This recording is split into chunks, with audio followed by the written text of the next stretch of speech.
buenas tardes. Estamos con el honor de tener con nosotros a la doctora María Amelia Ruiz. Ella viene de Argentina, estamos en Veracruz, México. Acabamos de tener un seminario que ha sido maravilloso y con la intención de dar a conocer en Europa el conocimiento pitagórico.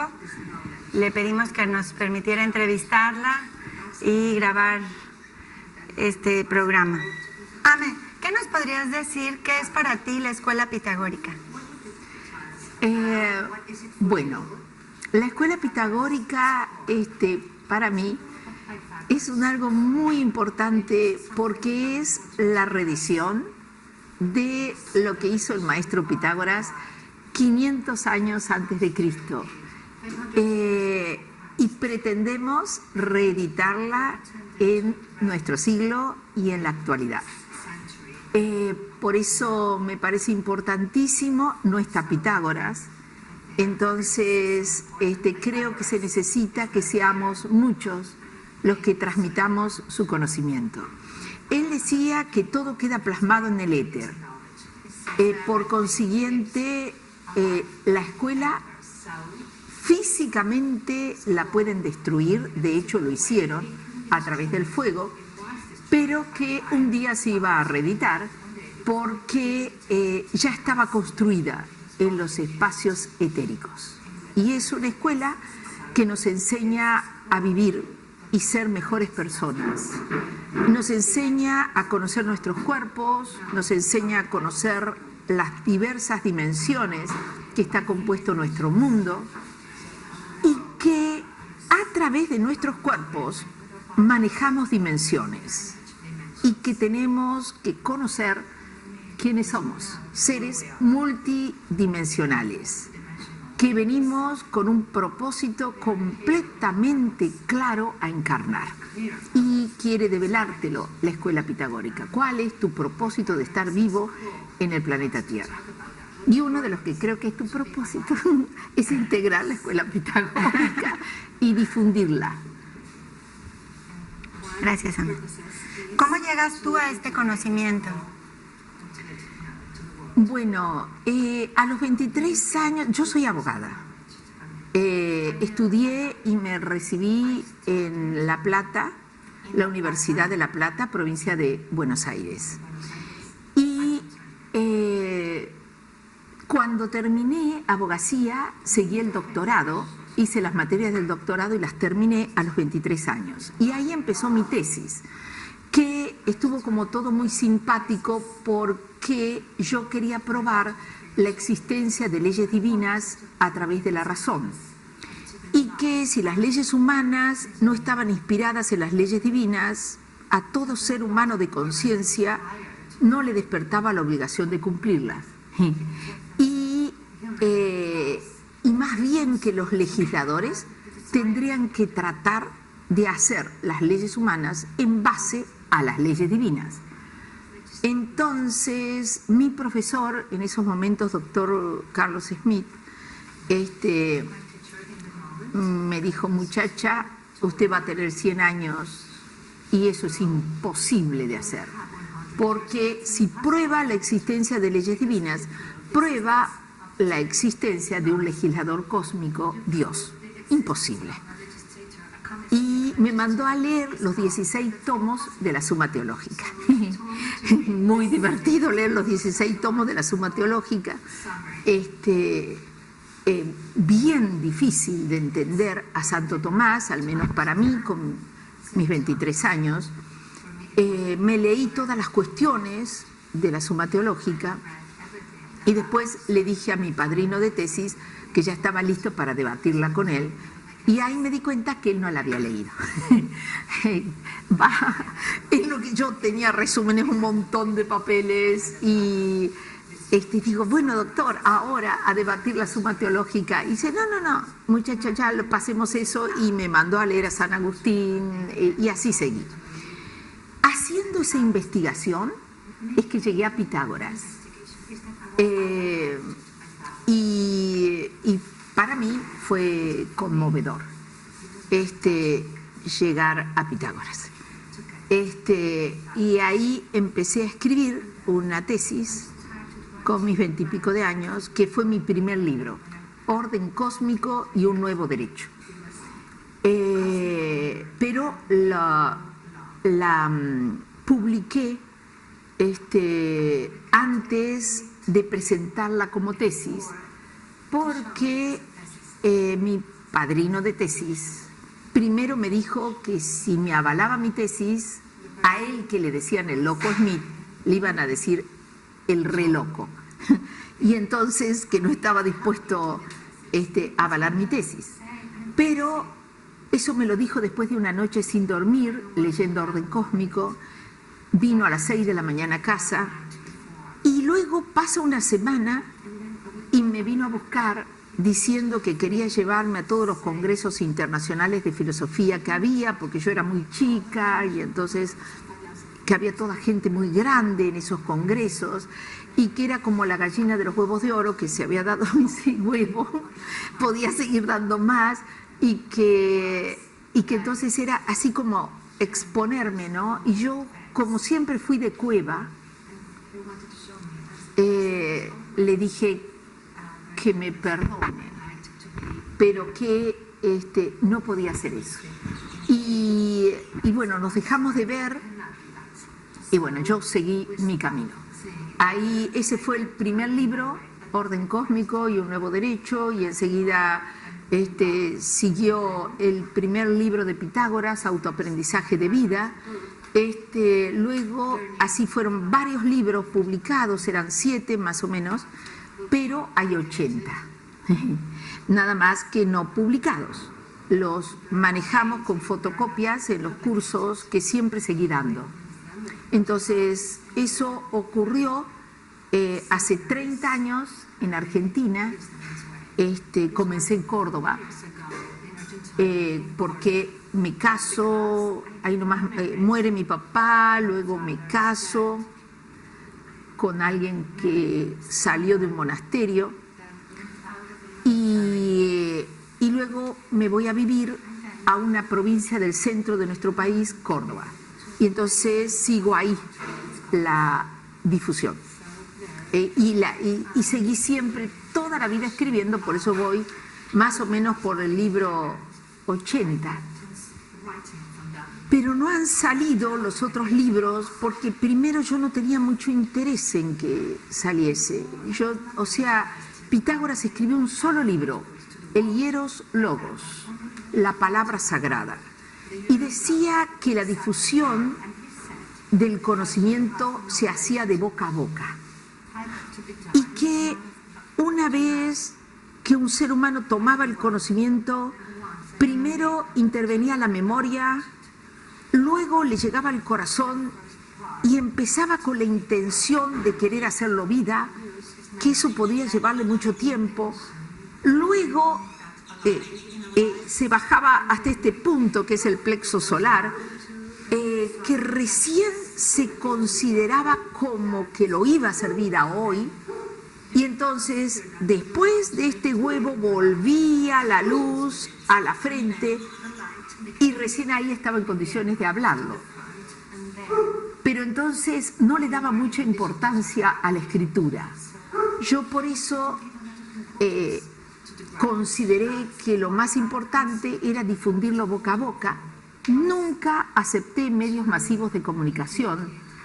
En aquel momento primero, que yo era muy chica, era lo que se me ofrecía. Se me ofrecía televisión, programas importantes, se me ofrecía programas de radio.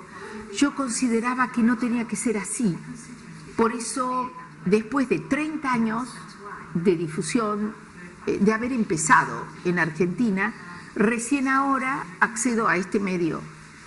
Y lo veo como que bien. Y lo hago con gusto, lo hago con alegría. Antes no lo consideré y no acepté nunca. 30 años en Argentina, con varias sedes, viajo los viernes, vuelvo los lunes, y en el lugar donde vivo también sostengo grupos. Y en México este año cumple 21 años que vengo, hay 10 sedes fundadas y me paseo 2 veces por año, enero y febrero, luego julio, un poquito de agosto, y vuelvo a mi país. O sea que hasta ahora lo único que había aceptado era, a pesar de ser invitada a varias partes, era Argentina y México. México, Argentina y así, pendularmente estuve 21 años. Wow. Amén, ¿quién fue Pitágoras?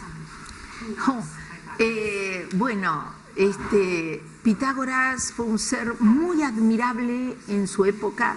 Decían, Pitágoras el médico, curaba enfermedades, lo hacía a través de la música, lo hacía a través de las plantas, enseñaba que las plantas, lo que él había aprendido en Egipto, que eran como las lágrimas de Ra, cuando vio que iba a tardar tanto en llegar a Dios el ser humano, dice, le tenemos que dar una forma que se cure. Y para ellos se concentraba la medicina en la abeja y las plantas, todos los productos de la abeja, plantas y flores. Para Pitágoras otro medio de curación psíquica era la música. Entonces era famoso, con su cítara curaba hasta la locura. Pitágoras el biólogo enseñaba que había que aprender a vivir a través de conocer las entidades vivientes y la forma en la que viven. Pitágoras el físico, el metafísico, el alquimista. Pitágoras el astrólogo enseñó la astrología esotérica, cómo entender el movimiento de los astros, qué relación tiene con el movimiento de mi vida. Los días de la semana los relacionaba con los diferentes astros. Por supuesto, Pitágoras el músico, creador de la escala musical. Pitágoras, filósofo, creador de una escuela de divina sabiduría. En esa época, 500 años antes de Cristo, la primera universidad en el mundo occidental, más de 3.000 alumnos internos, pabellones de mujeres, que en esa época no se las cultivaba mucho, pabellones de hombres, se decía que se cruzaban por ahí, que habían algunos túneles. Bueno, escuela de divina sabiduría. Tenía ciclos, la escuela. El primer ciclo eran los acusmáticos, los que solo escuchaban, a los que ya habían logrado traducir en palabras la sabiduría. Pero tenía que pasar por esos puntos. La memoria no es memoria y hablar. Es memoria, luego pasa al corazón y en el corazón la siento y esto qué me sirve para mi vida, cómo hago, hasta que me animo a cambiar mi vida y mi conducta. Y recién después sube aquí, ahí tienes autorización para hablar, decía Pitágoras, y para eso pueden pasar muchos años. Los acusmáticos, los acústicos, los que solo escuchan. Amaba la equemutía, o sea, la magia del silencio. Dios está en el silencio, se expresa a través del silencio. Así que trata de vivirlo en el silencio, salvo que tu palabra pueda llegar a traducirlo en alguna forma, en alguna mínima forma. Por eso él decía que la palabra tenía que ser como un ave, encerrada en la fortaleza de marfil que le forman los dientes, hasta que encuentres su número y su música. Wow. O sea que el pitagórico empezaba a hablar a los 5 años, mientras tanto calladito. Ahora estamos en otro mundo. La escuela pitagórica no existe como un ámbito físico, porque no está Pitágoras. Y sí, en el éter y trato de retransmitir sus conocimientos de un lugar al otro. Y ya hay gente, hermanitos muy formados, después de 30 años en unos lugares, después de 20 años en otros, para irlo retransmitiendo, formando grupos y demás. Pero hasta ahora se mantuvo así, en lo oculto, es en lo que yo creo. Todo primero tiene que ser gestado, así como un niñito en la panza. O sea, se gesta en el silencio y en lo oculto, como un huevo. Si lo expones al sol, muere el embrión. Entonces, recién cuando se está en condiciones de nacer, ahí uno se puede exponer. Y quizás, Dulce, queridita, este es el momento, es un momento especial, como que después de 30 años que se ha compartido con mucha gente, que ya la ha bajado a su vida, ya se puede expandir a otros sitios. Ay, qué hermoso. Ame, ¿cómo explicarías la numerología? Bueno, para Pitágoras todo lo traduce en números y en geometría. Para Pitágoras esta creación de Dios no tiene nada de emotiva, es una creación numérica y geométrica. Por consiguiente, en números está toda su filosofía. Los 10 números para Pitágoras, a través del 1 se puede explicar, pero gran parte de su filosofía, a través del 2, del 3, del 4, así hasta llegar al 10. Para él, el máximo número. Y dice que todos los seres humanos tenemos 2 fechas inamovibles, el nacer y el morir.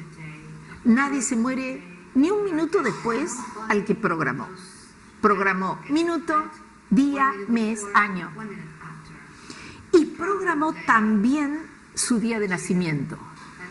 Entonces, a través de la fecha de nacimiento se puede conocer muchísimo de la persona. Los números traducen la creación de Dios, traducen virtudes. Entonces, si vos tenés un número, sos dueño del poder de la virtud que tiene el número. Pero si no lo haces, te pasa lo opuesto. Por eso los pitagóricos invocaban el número y nadie entendía. Por ejemplo, decir, llamo al 7, amo al 7. Y nadie entendía que no era pitagórico. Dice, ¿cómo va a amar a un número? Pero es que representa una cantidad de energía. Para Pitágoras así están hechas las aves, las montañas, las plantas, los árboles. Entonces, invocar un número no solamente era invocar a virtud, era invocar a las energías de todo lo creado. Muchas gracias, Ame. ¿Cómo explicarías qué es ser un pitagórico? Bueno, ser un pitagórico, ¿cómo te podría explicar? Yo, la verdad, no sentiría darle ese nombre a ninguno de nosotros. Sí, la verdad. Pero como hay gente que viene a aprender el conocimiento y dice, es pitagórico. Y yo digo, perdón, maestro, porque creo que una cosa es aprender el conocimiento y otra cosa es lograr cambiar mi vida a través del conocimiento. Entonces, creo que ser un pitagórico sería eso, cambiar mi vida y unir mi inicio con mi final, con mi morir. En el inicio, dice Pitágoras, está el mapa de tu vivir. ¿Por qué? Porque si naces genéticamente con algunos defectos, has venido a conseguir las virtudes opuestas. Entonces, eso marca tu camino. Si yo voy solo queriendo conseguir las virtudes opuestas que me pide mi guía de vida para que lo termine bien, agarraría mi camino. Dios me proporciona el camino. Yo solo tengo que trabajar en las virtudes que no tengo. Y que el día me lo pide a través de un hijo, a través de la pareja, a través de mi trabajo. Me pongo, por ejemplo, nervioso con mi trabajo, entonces digo, ¿qué es lo que tengo que hacer acá? Le estoy dando importancia al afuera, no estoy siendo yo misma. Y digo, ¿así nací? Sí. Bueno, hoy trato de ser yo misma, trato de cambiar. Así enseguidita Dios me sacaría de ese trabajo si es parte de mi camino y me llevaría a otro. Entonces, ser un pitagórico es aprender a unir, como decía Pitágoras, cuna con mortaja. Toda historia que has iniciado en esta vida, tienes que visualizar su final de bien, su final feliz. Y para eso te vas a tener que dar cuenta que te faltan virtudes. Trabaja en esas. Entonces, aquel que se dedica a eso sería un pitagórico. Muchas gracias. Ay, al contrario. ¿Cuáles son, Ame, por último, las virtudes que transmite el conocimiento pitagórico? Bueno, para Pitágoras debería decir que las virtudes son trozos de Dios mismo. No son conceptos, ni morales, ni religiosos. Son trozos de Dios. Entonces, cuando tomo en un grado la virtud de la humildad, estoy tomando algo de Diosito y metiéndolo en mí, en mi psiquis y en mi vida. Cuando tomo algo de la virtud de la libertad, estoy tomando algo de Diosito y le estoy incorporando a mi vida y corrigiendo con ello mi psiquis. O sea, que para Pitágoras las virtudes son trozos de Dios mismo y dice que solo hay dos fuentes de virtudes, que sería el creador, creando, al crear es el uno que crea en dos. Son dos fuentes de virtudes, Dios Padre, Dios Madre. Entonces, las virtudes serían las manifestaciones en esta creación de Dios, como Dios se manifestó, y se manifestó en dos. Eso es, lo que los orientales llamarían Yang y Yin. Una energía, fuerza expansiva y otra energía o fuerza introspectiva. Y dice, así respira la creación de Dios. Yang, virtudes más fuertes, podríamos decir, porque es una energía expansiva, hace que yo me mueva. Libertad, fortaleza, justicia, verdad. Yin, introspectivo, hace que yo me quede en estado de reflexión. Sería la sensibilidad que me permite captar qué hay dentro del otro ser. La paz, cómo me armonizo, la comprensión, cómo lo hago uno conmigo, el perdón y el arrepentimiento. Entonces, en estas dos fuentes de energía y su unión. Ame, ¿cómo podrías platicarnos qué es para ti la filosofía pitagórica? Bueno, creo que es una filosofía que, como decía Pitágoras, su creador, decía, buscar el conocimiento por el conocimiento en sí es una búsqueda estéril. Busco el conocimiento con un norte inmortal. ¿Quién me creó? Dios. Entonces, es una filosofía muy particular, porque por ahí parece que fuese religión, cada 5 palabras que digo, una es Dios. Por eso es que cuando vienen a las reuniones o seminarios, personas que dicen, yo soy atea, digo, no sé si te va a gustar demasiado, porque cada 5 palabras que pronuncio, una es Dios. Porque para Pitágoras, vuelvo a repetir, el conocimiento por el conocimiento en sí es una búsqueda estéril. Busco a quien me creó, inicio y fin de nuestro camino y de nuestra existencia. Por consiguiente, es encontrarlo a Dios en la vida, pero a través de la razón. Por eso es que sirve para aquellas personas que o tienen religión y la han así como que olvidado, como que dicen, sí, yo creo en Dios, pero no lo experimentan. Entonces necesitan entenderlo y hacerlo vida. Creo que para aquel que lo cree a través de la fe, ya tiene fe, quizás no necesite la filosofía pitagórica, le basta con su fe.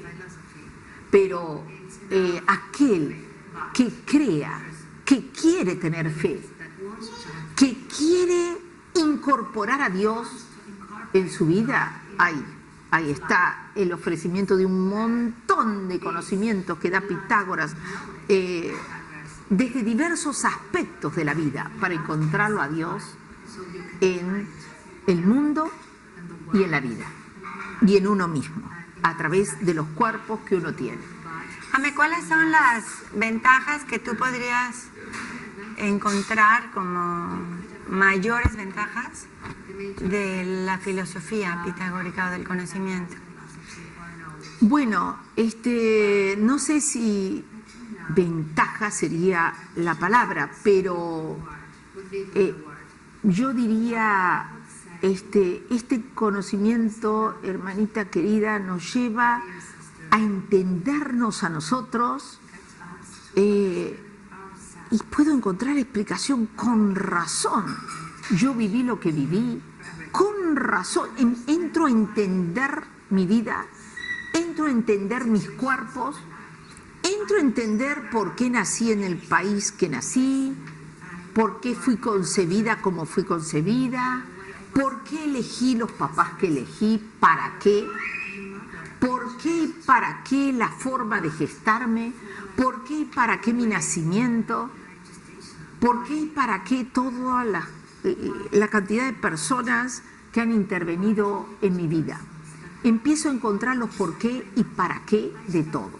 Pitágoras te explica tu yo en sus diferentes cuerpos, explica el mundo que atraes y explica qué es la vida. Entonces me parece que es una ventaja extraordinaria saber por qué y para qué estoy vivo y quién soy. Ame, de todos los libros que has escrito, ¿cómo sugerirías que se leyeran? ¿Cuál es el orden que tú recomendarías? Bueno, recomendaría, en lugar de empezar por el 1, empezar por el 2, el segundo libro, El camino de la realización se llama. Aconsejaría o sugeriría tomar Orden Cósmico como si fuese un manualcito, no como un libro de lectura, aunque varios lo han tomado como libro de lectura y me han dicho que es su libro de cabecera, pero para mí sugeriría tomarlo como un manualcito. Y cuando no entiendo algo en los libros que estoy leyendo, voy a Orden Cósmico a entender la terminología, así como se toma un manual. Y después seguir por orden. No son demasiados porque en realidad no están publicados ni editados. Solo tenemos editado, creo que 8 o 9, por ahí, no me acuerdo, porque en realidad son como 80, pero lo manejamos con fotocopias y lo trabajo en talleres, lo trabajo en seminarios, en retiros. Gracias. ¿Por qué surge la idea de compartirlo finalmente en Europa, por ejemplo? ¿Por qué? Yo interpreto de que lo decís finalmente porque después de 30 años de darlo en Argentina, 21 en México, 21 años que pendularmente me he movido entre Argentina y México, y ahora entiendo a Europa, que toca Europa. Te digo por qué. Primero porque así lo sentí en mi corazón, pero luego razonándolo es porque para Pitágoras el planeta tiene una nariz como con dos, ¿cómo se diría? Narinas. La izquierda y la derecha. Una es los Himalayas, que es por la que respira el planeta la energía Yang. Y la otra, la cordillera de los Andes, que es como columna vertebral de América, por la que respira la energía Yin. Y él dijo que por milenios el planeta iba a respirar por la energía Yang de los Himalayas, hasta que iba a llegar un momento en la era de Acuario, aproximadamente 1950-60 por ahí, empezaba a respirar por América. Pitágoras, entre otras cosas, era profeta.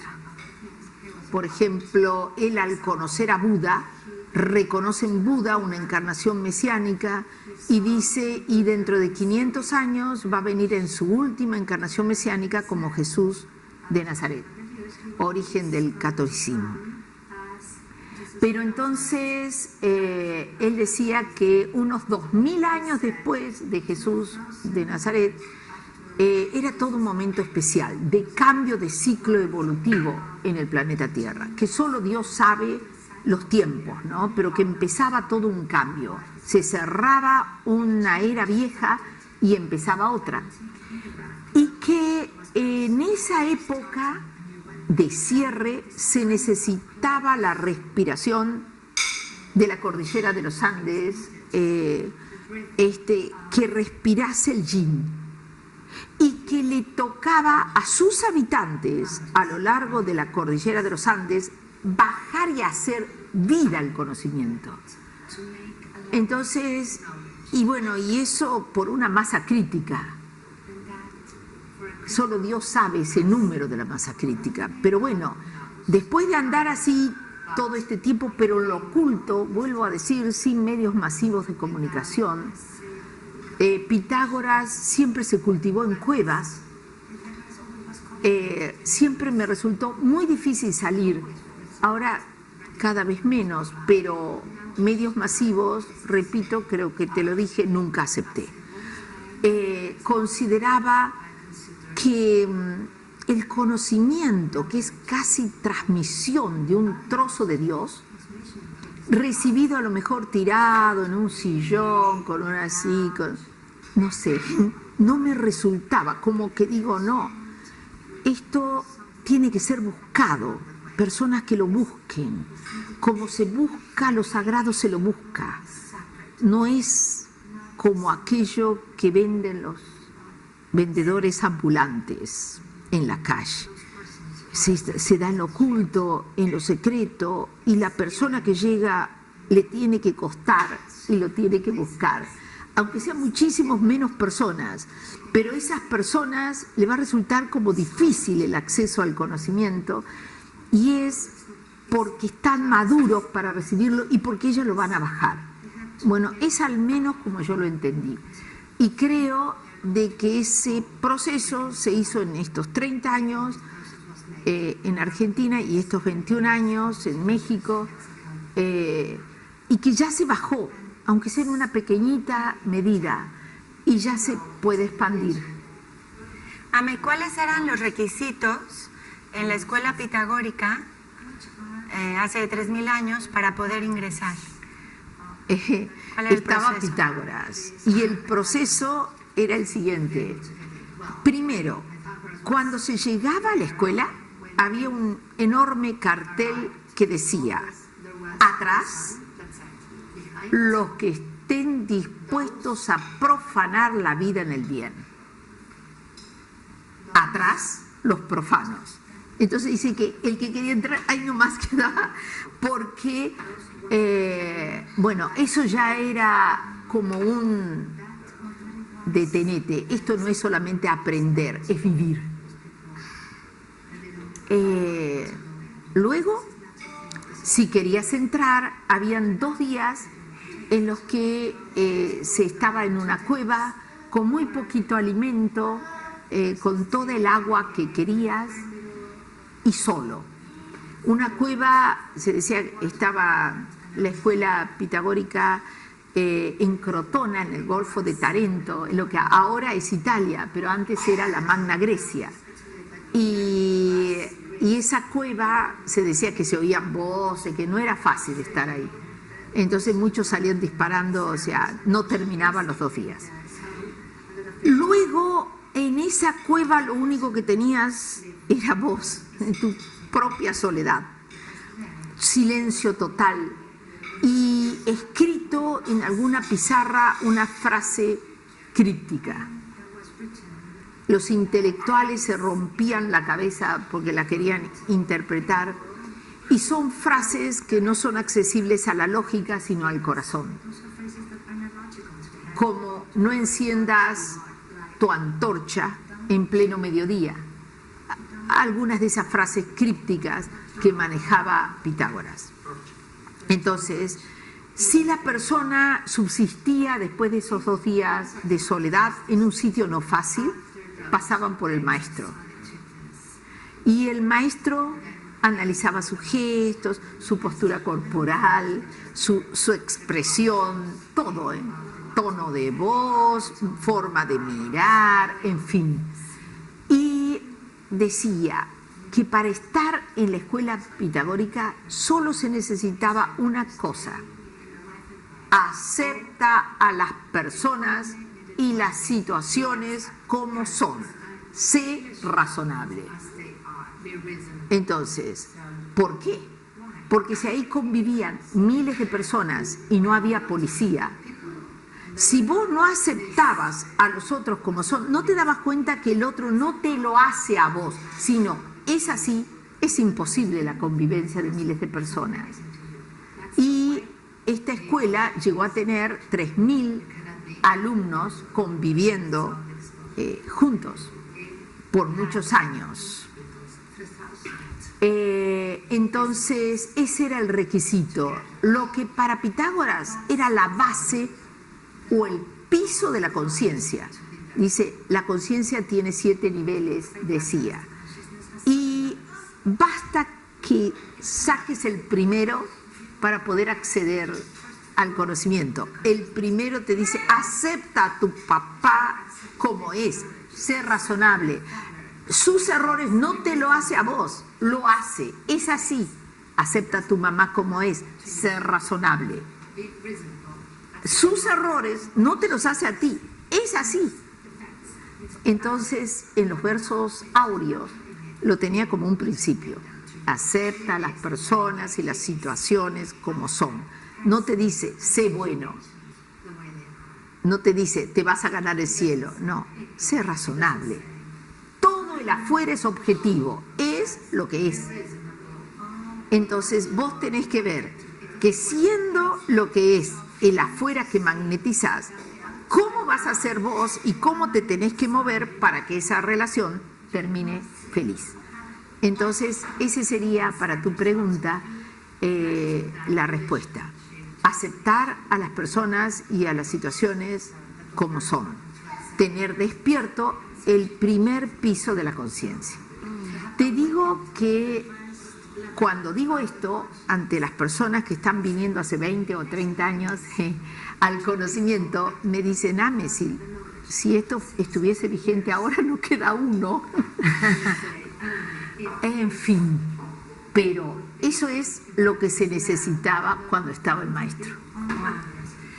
Y si dijeras 3 cualidades que tiene la escuela de filosofía pitagórica que que quien participa de este conocimiento podría alcanzar, ¿cuáles serían?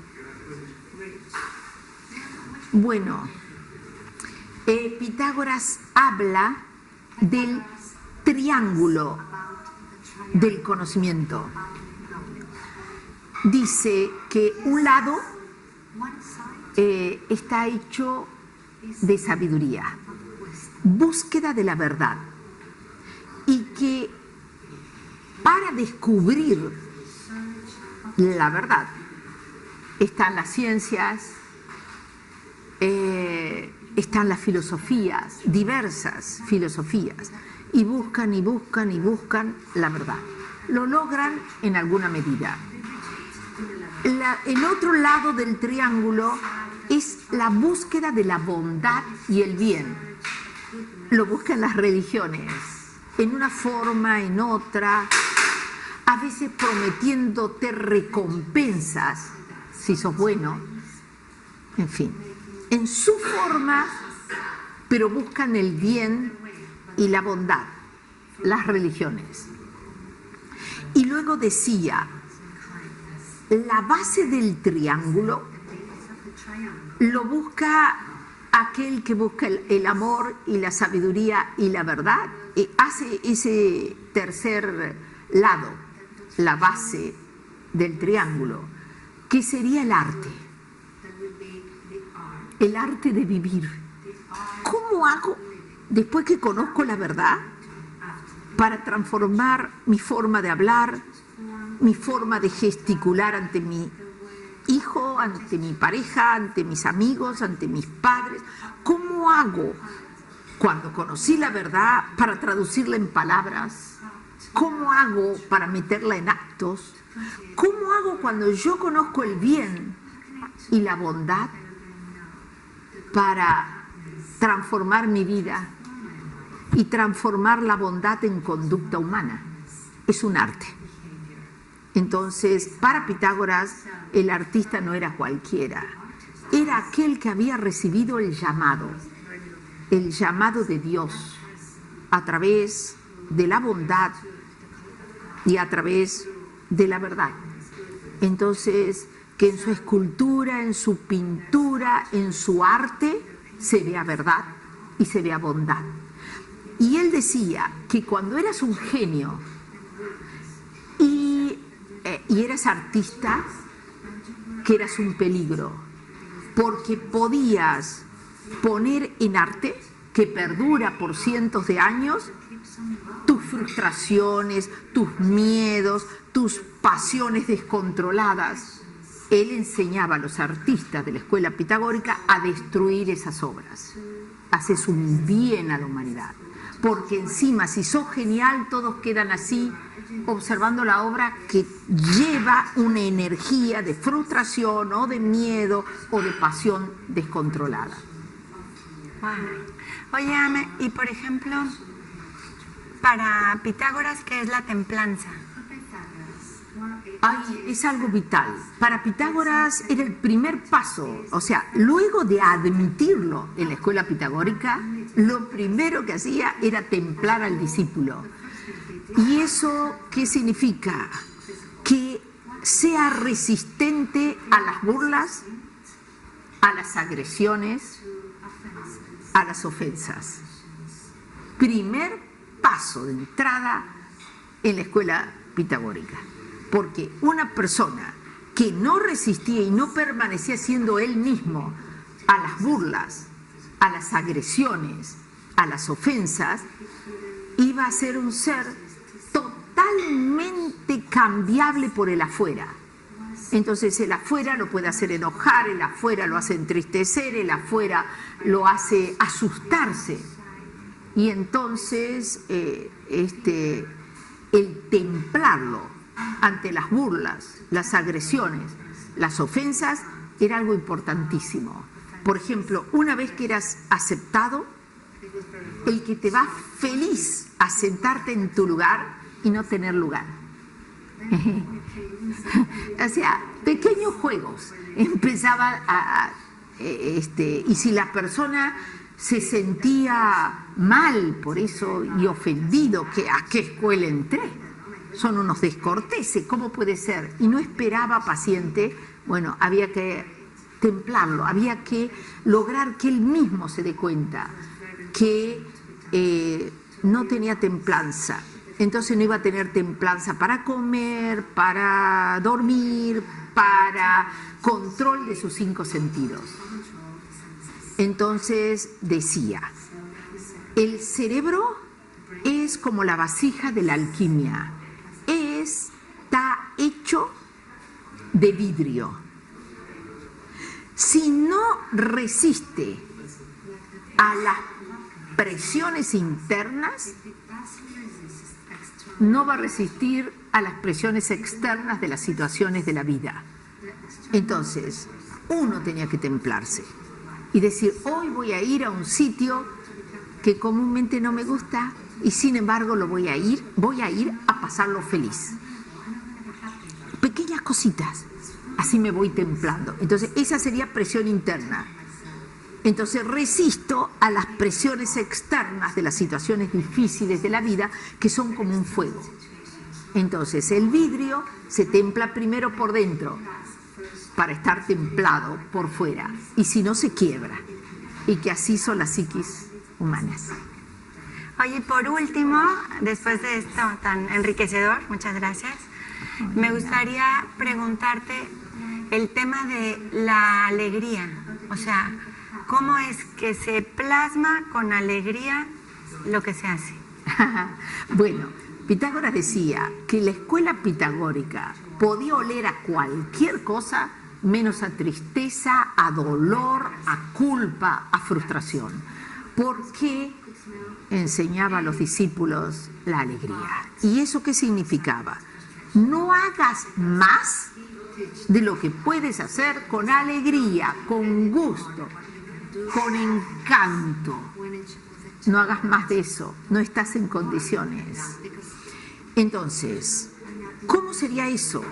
Si yo cierro los ojos y observo lo que voy a hacer más grande que la luz que yo tengo, no lo hago. Entonces, cierro los ojos y observo cuando me siento agobiado. Y digo, claro, me observo así y la situación así. No la hago, no es para mí. Padre, y a cualquiera que esté al lado, no sé, no puedo, no me sale. Es como un niño de 5 años que no puede alzar un peso de 20 kilos. Si lo llega a alzar, se quiebra y cuando sea grande no lo va a poder alzar nunca. Entonces, es de a poquito todo. Yo tengo que sentir que mi energía es así y la situación así. Todo es cuestión de tamaño, dice Pitágoras. Y aprendían los discípulos a verse interiormente, cerrar sus ojitos y ver la medida de su luz.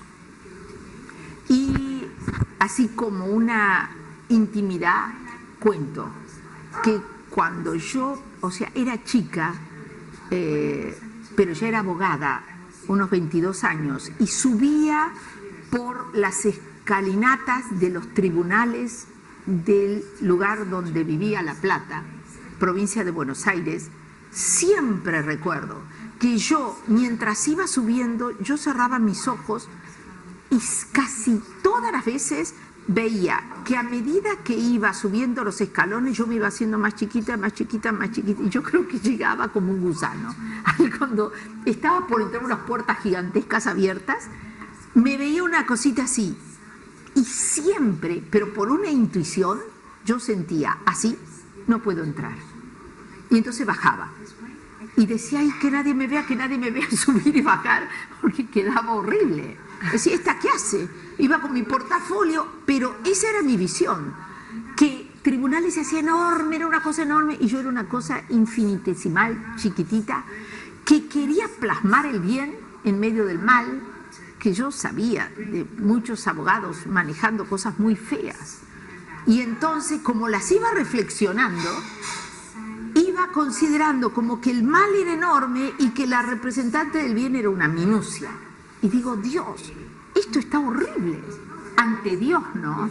Digo, qué lástima, una representante tan inútil. Y volvía. Y decía, espero que no me vean, pero sí me ven. Y me iba a un lugar que había en la esquina para tomar cafecito o un té, pero en realidad era solo para cerrar los ojos y verme en la imaginación que iba subiendo las escaleras y mantenía mi tamaño. Y es más, sintiendo, dijo, Diosito, perdón, pero es lo que hay, pero voy solo a hacer el bien. No pienso hacer de abogada que te defiende cualquier caso, yo solo defiendo el bien.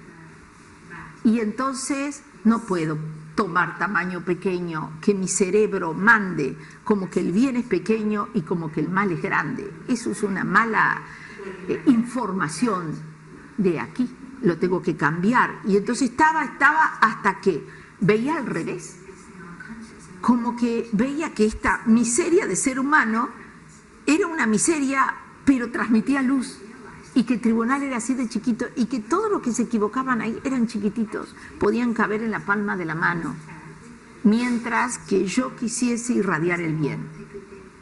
Y entonces entraba feliz, pero feliz, y me divertía hasta de mis errores. Gracias, Ame. Ay, al contrario, chiquitita hermosa, ay, me encantó. Gracias. Gracias.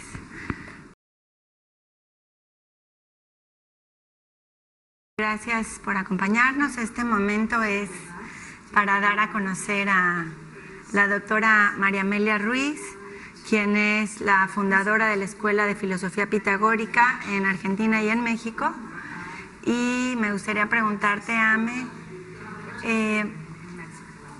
¿qué es lo que la Escuela de Filosofía Pitagórica transmite? Si hay gente que se pudiera interesar en conocerla, ¿qué podrían encontrar en esta escuela, en este conocimiento? Hacerlo sintético, Dulce, es muy difícil, porque, como te dije en algún momento, hasta ahora son como 80 libros, en donde está puesto parte de la filosofía pitagórica. Todavía falta muchísimo más en lo que considero. Pero si pudiese señalar, o sea, sintético, ¿qué sería? El aprendizaje de quién soy, o sea, los misterios del yo, cuáles son los cuerpos que tengo, cómo se los maneja, cuál es el cuerpo superior, cuáles son los inferiores, y si estoy en el superior estoy en todos, pero si estoy en el inferior, ni huelo los otros que tengo. ¿Qué es el mundo? ¿Por qué nazco en un lugar y no en otro? Y entonces creo un particular mundo. Si hubiese nacido en una tribu africana, hubiese sido completamente diferente a nacer en Argentina. Si hubiese nacido en Australia, hubiese nacido como esquimal, en fin, creo un mundo. ¿Cuáles son las causas de mi mundo? ¿Por qué y para qué de mi mundo? Y todas sus circunstancias, desde el nacer hasta el morir. Luego, ¿qué es la vida? Así como todas las tradiciones han explicado la vida, Pitágoras también las explica. Nuestro planeta, nuestro satélite, las estrellas, las constelaciones, los animales, animales del agua, qué sentido tienen, animales terrestres, animales que vuelan, los 4 elementos fundamental, o sea, el aire, el agua, la tierra, el fuego, el éter, que es el sentido que exista la población de árboles, de plantas, explica todo Pitágoras, y el género humano, la raza humana. Y él dice de que la finalidad de su filosofía es que elevar al género humano para que encuentre el sentido de bien de su existencia, aunque haya empezado en el lodo. Tiene un sentido de bien su existencia. Y dice, cuando la raza humana o el ser humano lo encuentra, por fin encontró su estrella, así como la estrella de Belén que guió a los reyes magos que eran maestros de divina sabiduría hacia el Cristo. Así también dice que uno tiene que encontrar su estrella. Tal es así que explica la vida desde la primera estrella de la alquimia, que es quienes somos, a una segunda estrella de la alquimia, que es lo que venimos a hacer. Entonces, fundamental para el ser humano que entre al conocimiento, a encontrar ese sentido de bien de su existencia. Uno nace en una forma y viene a convertirse, a autogestarse, a resucitar, a recrearse en otro ser. Es decir, venimos a hacer un proceso de transmutación de genes para ir cambiando la raza humana, ir cambiando el ADN. Y dice que lo que logramos lo heredan las generaciones venideras.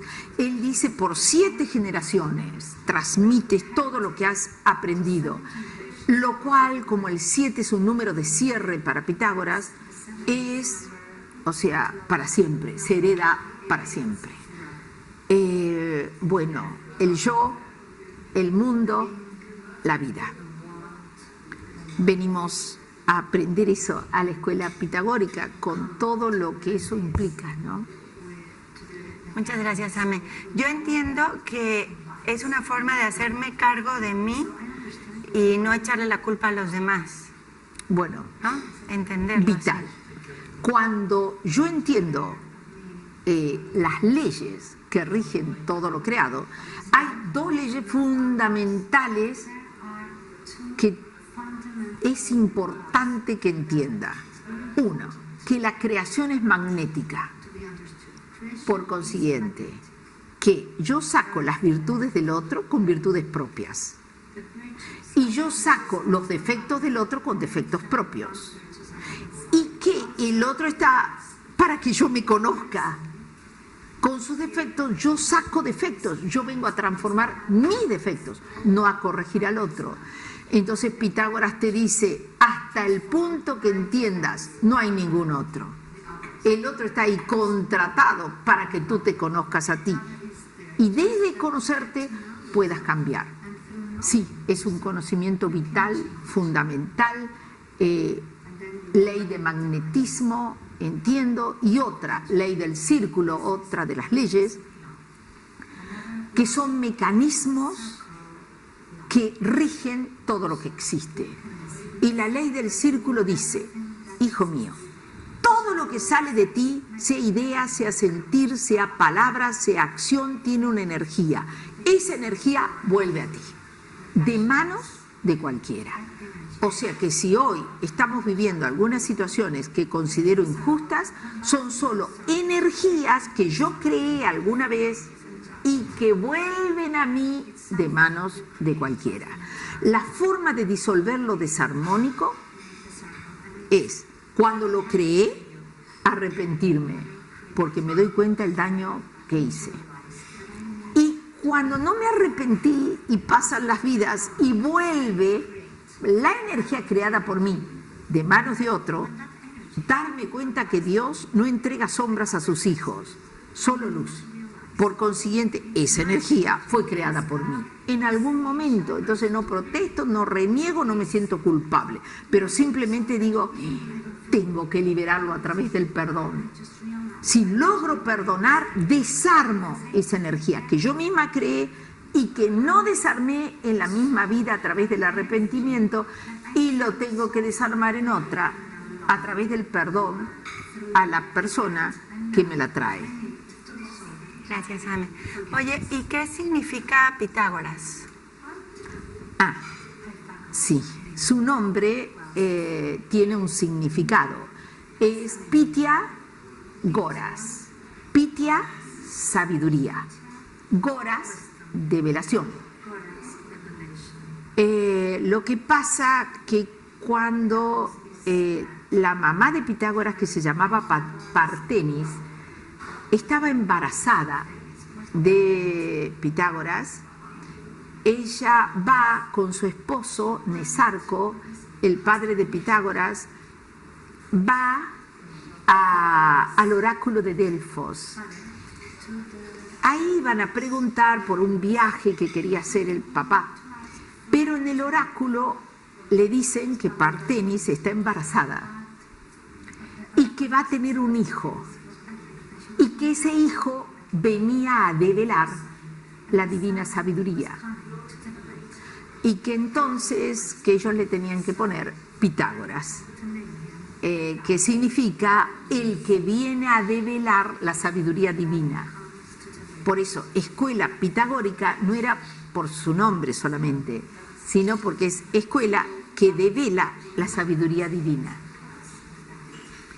Oye, ¿y cuáles fueron más o menos las etapas de vida de Pitágoras? Digo lo que creo que vivió el maestro. Como sabe esto su padre, Nesarco, era un tallador de piedras preciosas. Nesarco, la casa de Pitágoras estaba llena de piedras. Él le pone un filósofo para que lo eduque. Creo que se llamaba Hermodamas. Ese filósofo lo educa a Pitágoras desde chiquito hasta más o menos unos 14 años. Ahí dice que ya el niño lo rebasa y que entonces tenían que ser educados por seres que sepan más. En esos momentos vivían los llamados 7 sabios de Grecia: Anaximandro, Anaxímenes, Tales de Mileto, en fin. Entonces Nesarco, su papá, lo lleva a que lo eduquen ellos. Ellos lo educan hasta que tiene unos 18 años. Cuando tiene unos 18 años, ellos dicen: este niño, este jovencito nos rebasa, tiene que ir a las fuentes. Ellos habían sido educados en Egipto. Entonces dice, el niño tiene que ir a Egipto. El padre, que, bueno, les dije, es tallador de piedras preciosas, era muy requerido su trabajo y entonces él tenía contactos en Egipto, pero también el que era en esos momentos gobernante de Samos, que es donde nace Pitágoras, se llamaba Polícrates, era un hombre que era un tirano, pero que estaba orgulloso que un jovencito como Pitágoras diga a los 7 sabios de Grecia que, o sea, que ya no tenían nada para enseñarle. Le parecía que era algo extraordinario que salga de Samos, porque en realidad Samos era considerado un lugar así medio feito. En esos momentos, prostitución, en fin. Entonces, él es quien lo recomienda al faraón de Egipto. Y ahí sale Pitágoras de Egipto. Y sale Pitágoras de Grecia, y se va a Egipto. Cuando llega allá, lo recibe el faraón lo presenta a algunos de los hierofantes, que eran los seres que tenían la sabiduría en Egipto. Solían vivir en las pirámides, en las catacumbas. Por supuesto que no reciben a Pitágoras, lo ponen a prueba, no lo reciben, o sea, subestimaban totalmente a Occidente, y encima un jovencito. Pero se dice que Pitágoras se queda en el desierto, llamando a Dios. Era para él muy fácil hacer la oración del nombre de Dios y meterse para adentro, desaparecer en él. Y dice que pasaba día, noche, de día el sol lo calcinaba, de noche se helaba, pero permanecía firme ahí sentado en un mismo lugar. Algún sumo sacerdote lo vio y pudo detectar en él alguien sabio, pudo detectar su alma, y entonces se lo llevaron, lo curaron porque era pura llaga, y a partir de allí no salió de las catacumbas. Se cree que fundamentalmente estuvo en Saqqara porque él la hizo cuando tuvo su vida de Imhotep, que fue quien hizo las pirámides de Saqqara. Tenía 33 pisos hacia abajo y 33 hacia arriba, y ahí Imhotep, que los griegos lo bautizaron como Hermes Trimegisto, dejó en jeroglíficos la sabiduría, porque él sabía que algún día iba a venir como Pitágoras y iba a aprender lo que él mismo dejó en otros tiempos. Y entonces ahí fue cultivado, ahí aprendió y estuvo 24 años, hasta que los árabes invaden Egipto, se lo llevan como esclavo. No dura nada como esclavo, porque en el mismo barco que se lo llevaban ya le empezaban a poner ofrendas, porque tenía esa capacidad ya en esa época, después de 24 años de estar en Egipto, de controlar las tormentas, en fin. Él enseñaba a sus discípulos eso, ¿no? A amar la naturaleza hasta que la naturaleza la reconozca como un hermano, y lograr atemperar la naturaleza. Por eso, bueno, cuando paró algunas tormentas de los barcos y permanecía sin comer y permanecía sentado en el barco en días, reconocieron en él a alguien superior y entonces lo liberaron. Entró después a Arabia a conocer de los magos, su magia, de los matemáticos que había ahí, en fin. Aprendió mucho también ahí, siguió recogiendo hasta que llega a Buda. Cuando llega a Buda, reconoce ahí una encarnación mesiánica y dice: llegué a lo máximo, el Cristo encarnado en la tierra. Y luego vuelve a fundar una escuela. Vuelve cuando tenía alrededor de 60 años, y cuando vuelve a Samos creían que había vuelto el nieto del que partió, porque hacía alquimia, Pitágoras, y estaba muy joven. Tal es así que cuando regresa le pusieron de apodo el melenudo de Samos. Tenía una melena, una cabellera muy rubia hasta la cintura. Y entonces, claro, todos empezaron a sentir curiosidad por su juventud, ¿no? Y ahí busca dónde fundar su escuela. Sale de Samos, le dice a Polícrates la verdad de lo que siente de él, porque seguía a Polícrates como tirano de Samos. Entonces, bueno, no le gustó Polícrates lo que escuchó, pero bueno, Pitágoras siguió su camino, buscando un lugar donde instalar su escuela. Y ahí encuentra en el Golfo de Tarento el sitio Crotona, que ahora es Italia. En esa época era la Magna Grecia.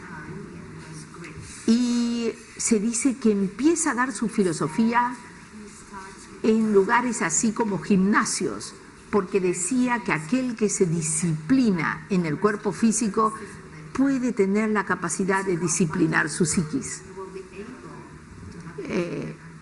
Empieza hasta que anda andando de un lugar al otro. Se dice que tenía un solo discípulo, porque para él no le importaba cuántos escuchaban, bastaba que uno bajase el conocimiento y lo hiciese vida, y ese discípulo lo hacía vida.